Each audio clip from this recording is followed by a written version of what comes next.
এক বস্তা চালের পরিমাণের 0.75 অংশের দাম 1800 টাকা হলে তার 0.15 অংশের দাম কত হবে?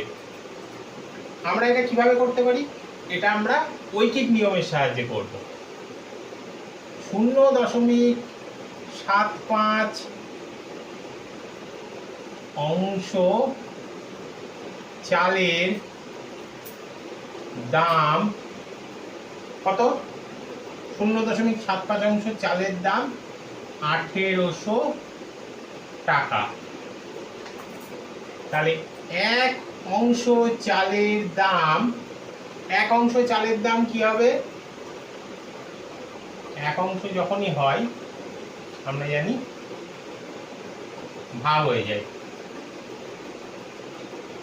আর 0.15 অংশ চালের দাম হবে 1800 গুণ 0.15 বাই 0.75 এত টাকা।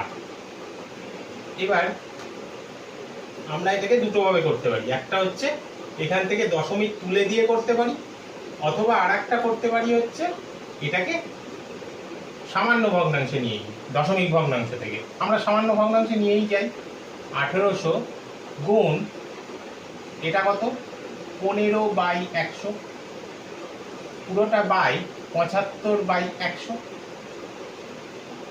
তাহলে 1800 গুণ এটার 15/100, আর নিচে ভগ্নাংশ থাকলে আমরা জানি উল্টে যায় গুণ হয়ে, তাহলে 100/75।